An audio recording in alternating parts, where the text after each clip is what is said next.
How's it going, everybody? Akibana Zero here, and I'm back with another reaction, the very first reaction to Volume 8. First episode of Volume 8, called Divide, is out and about. I am pretty sure that all of you have watched it at this point, and hopefully you're quite excited to sit down with me and watch it together.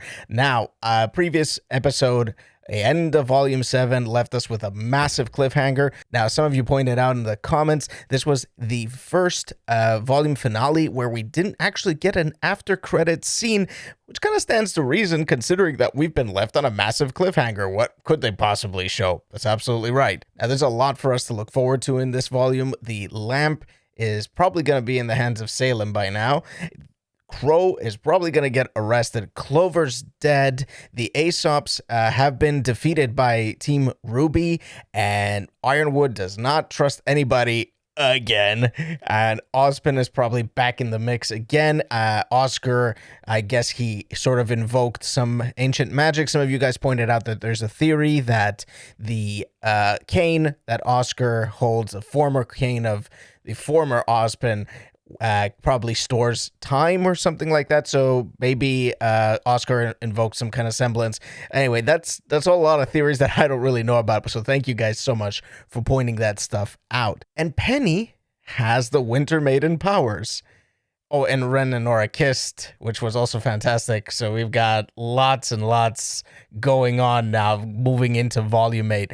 I generally felt very good about Volume 7, despite there being a bit of a dip in the pacing of the volume. But of course, don't hold that against me. I kind of had a break from the series for a bit due to, personal reasons.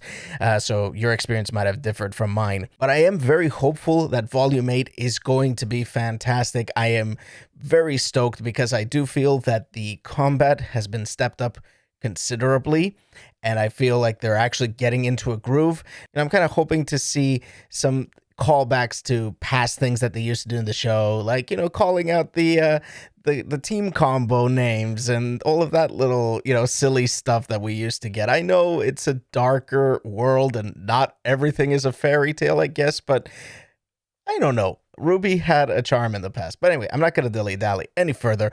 We're about to do this. We're going to watch Volume 8, Episode 1, Divide, now. Oh, is that the new Rooster Teeth opening? Ooh, somber music. Hello. Who are you?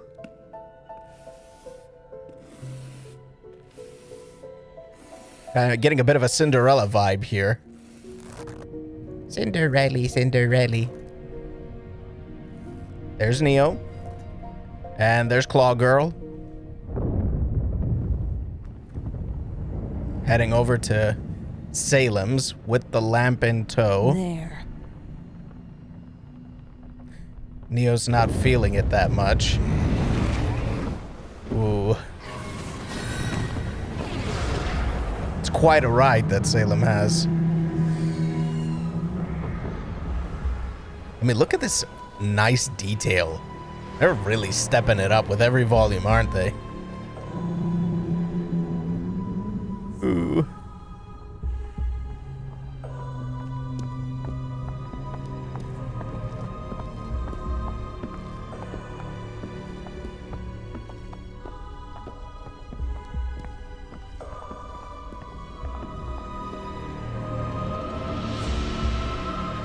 There she is. Her Majesty.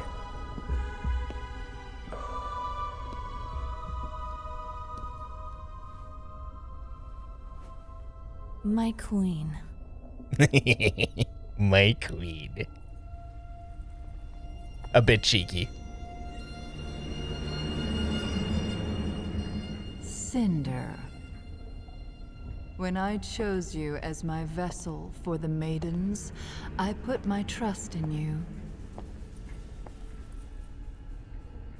So I trust that you wouldn't possibly return to me empty-handed. The relic of knowledge. I took it right from under Ironwood's nose. Outsmarting the general speaks less to your intellect and more to his. After all, You were outsmarted by those children first. And according to radio chatter, that same general and his forces outsmarted you. A shame Watts never made it back.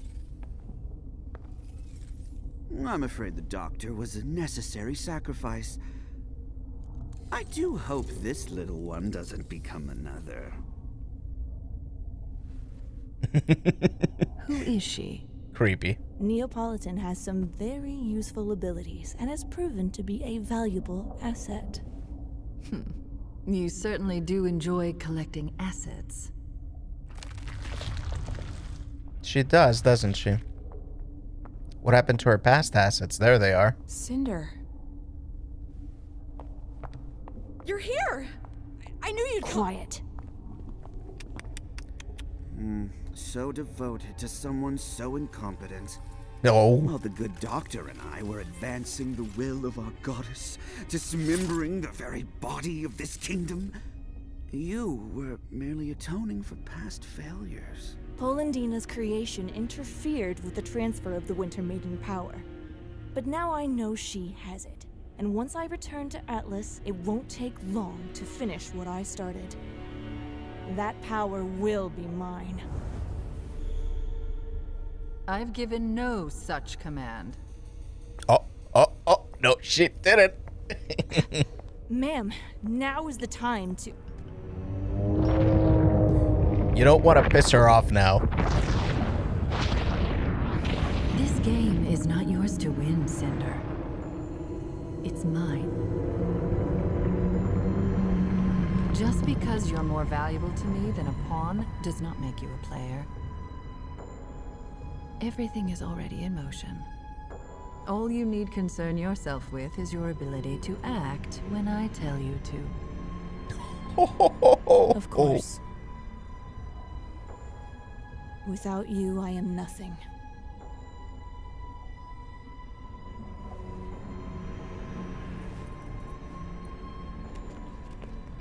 Out of my sight, please.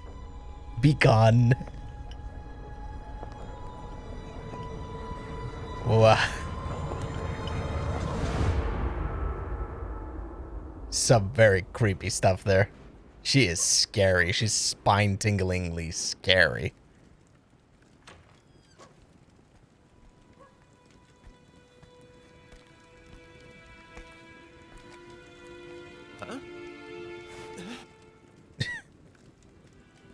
You like to eat, no? Are his hands like a sloth's? It's kind of what it feels like. Heads up.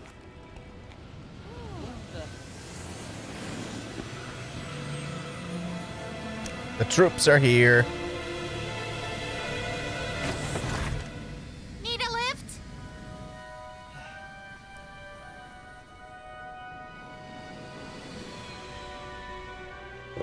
Time to put the pieces together.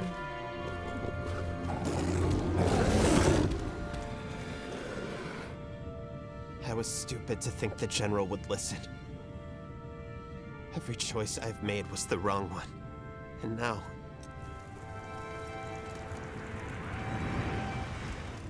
We all did what we thought was best. I'm just glad you're all right.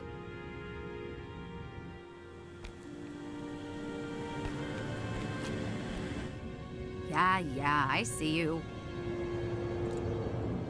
Inside. Hurry.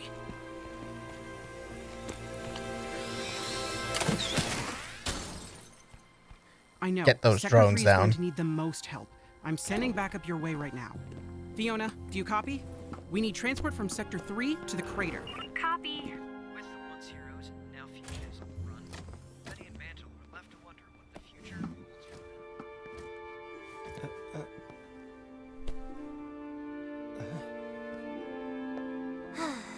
Ah, nice When we moments. heard you went off after Ironwood on your own, we... How did you end up down in the slums? It's a... long story. And a long I drop. get the feeling there's been a few of those tonight.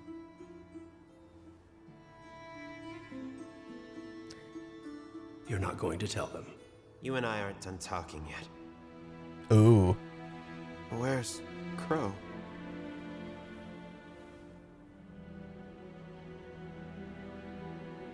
We don't know. Last we heard, he was with Robin, but... All right. Your friend is back now. You ready to work? The largest Grim Horde ever seen is hovering over the tundra, and out there is a city full of people with no heat, and from what you told us, no more military protection.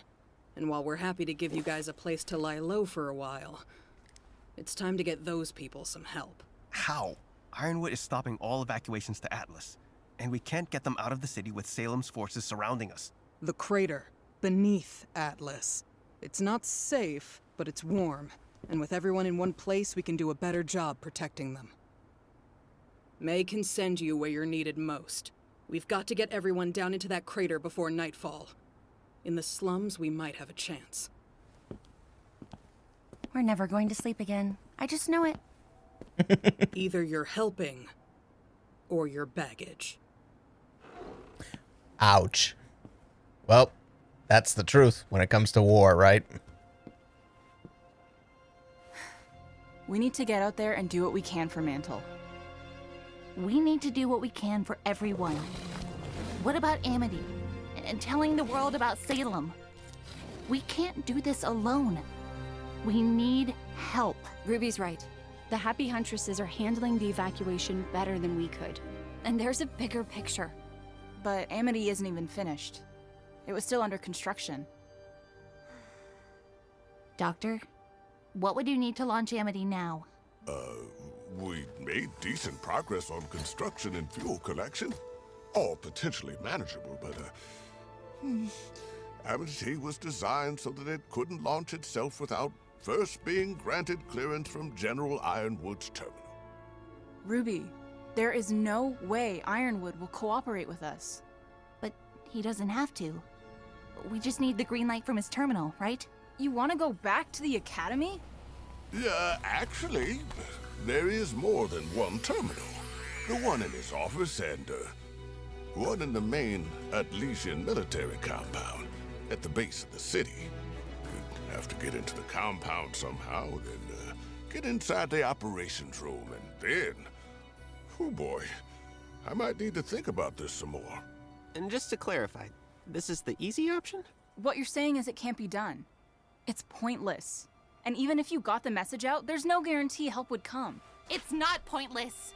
Atlas is only Salem's current target. She's not hiding anymore, and once she's done here, she'll move on to the rest of Remnant. We need to warn them! Ruby, when we came here, we said we'd follow your lead. But things haven't exactly worked out. Oh. I mean, she's not wrong. There are people here who need us right now. That's something we can actually do. But this isn't about just Atlas. Ruby's right. It's about all of Remnant.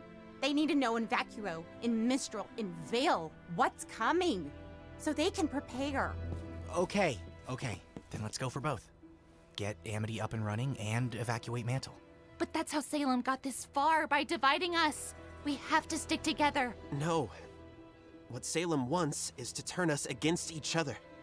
Just like this. John has a point. We can work separately and still be united. Or let me take the relic to Salem. And maybe she will call off her attack on the kingdom. I don't think we can trust Salem to actually do that. And the moment she uses the staff to create anything else, Atlas falls onto Mantle. Nobody's turning you over to anybody. I think that's the one thing we could all agree on. Okay, then I guess we're going to Atlas. Can you help us get to that terminal? I suppose someone needs to help you bypass security. I'll go.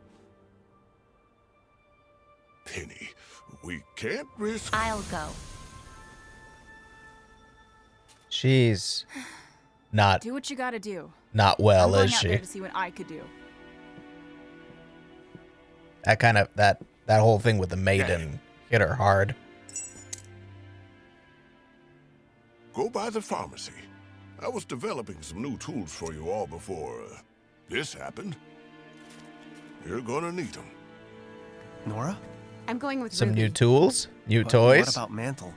Oh, I'm saving Mantle. Because I actually believe we can do this. Hey, we're still united. I hope so.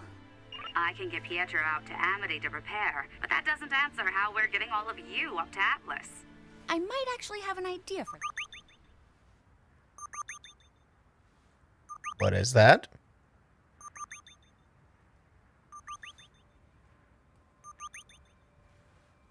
Ironwood. Hello, Penny. I'm worried for your safety. Tell me where you are, and I'll have you picked up right away. Atlas needs you, Penny. And Salem is here. She's not going anywhere until you change your mind about Mantle. There's still a chance for Remnant to Mantle? You're still worried about Mantle? Remnant is doomed, Ruby. Unless we leave, Salem will destroy Atlas, and with it, any hope humanity has left. We need to think about the future. If she makes it through her defenses, everything that follows will be on your hands. Oh, that's rough.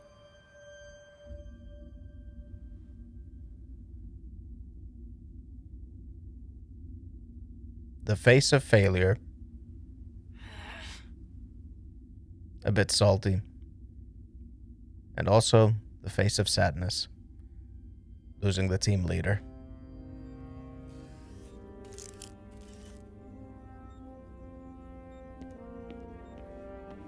Sir, the prisoners have arrived. They're being processed in Stockade B.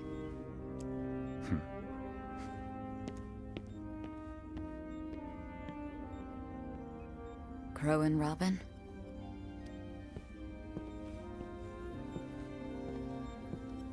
Oh, she got beat up pretty bad. Could you give us the room, please? I'll be fine. Oh. Thank you, Winter.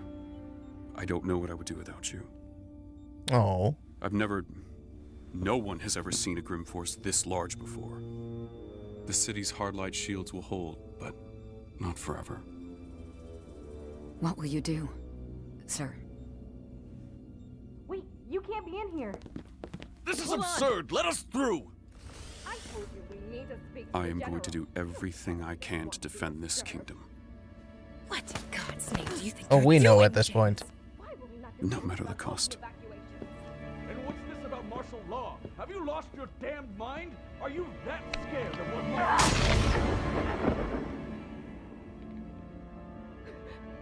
Dude.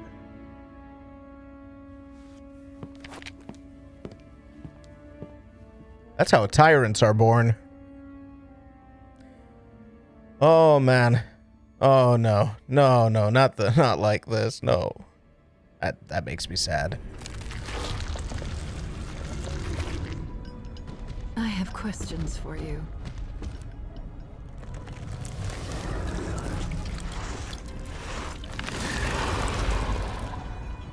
But first I need the one who can show me how.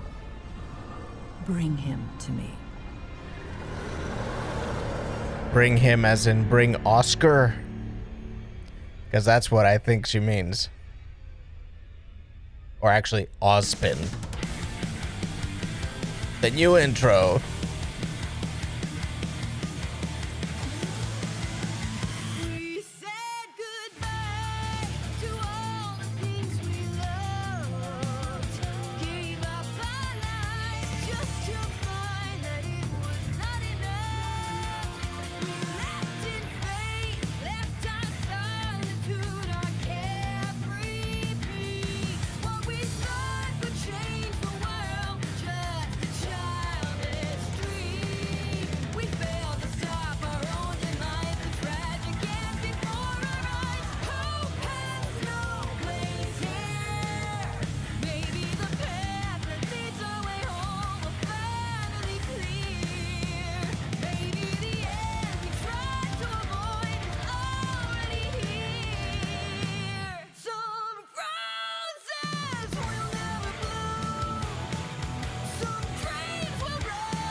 Somebody in the comments also pointed out that Cinder's arm is kind of like has grown past her forearm, and it's going up her,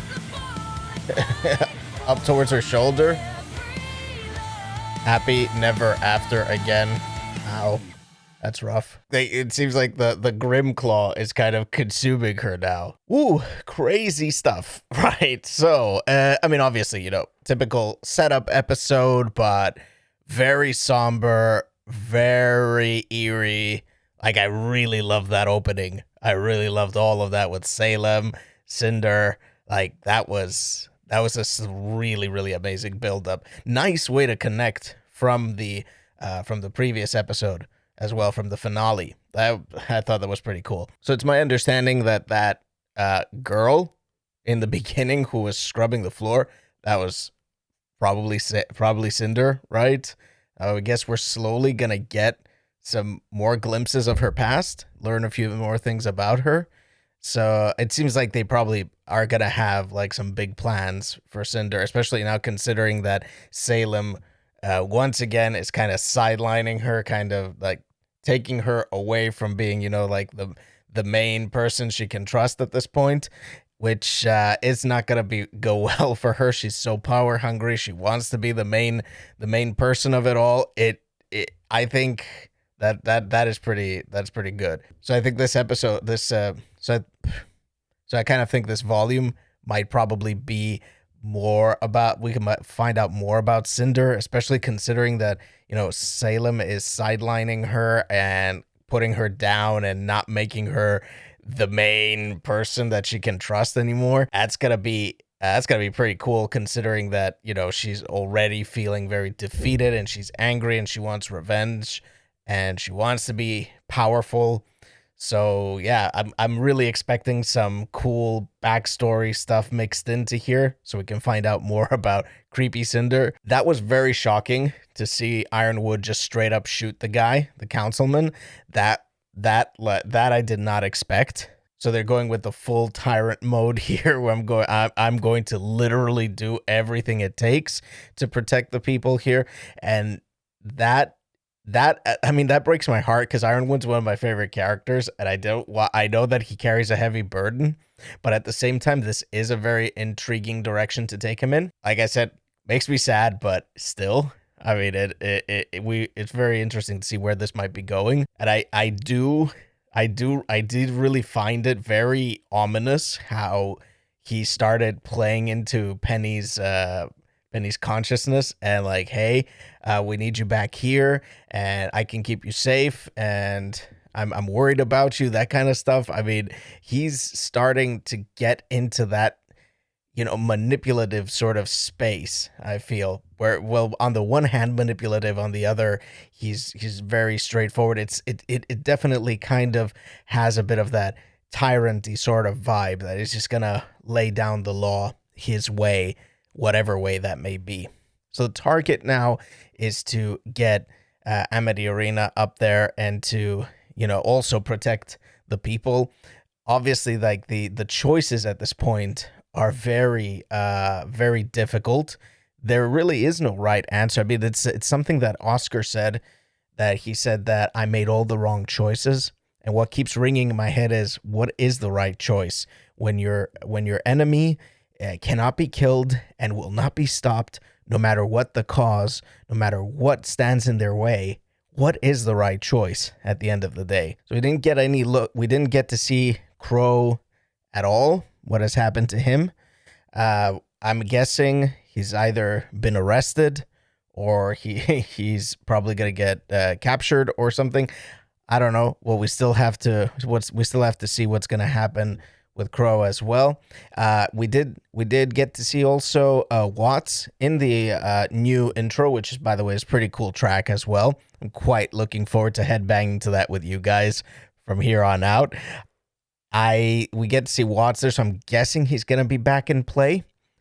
And I'm kind of wondering if he's going to somehow twist Ironwood in a certain way so that he can escape or something. I don't know. I'm kind of getting a feeling like that maybe Ironwood might start trusting the wrong people which is the direction that, you know, I could fully expect him to go in down the line, if they were really going to go the full, you know, here, tyrant kind of situation. So that's it. First episode of Volume 8 done. What did you guys think of it? Let me know in the comments section below. What are your thoughts? What do you think about it? I'm gonna make a bit of a review / analysis video. So anyway, guys, that's gonna do it for this video. I'm gonna see you next time. Have a good one.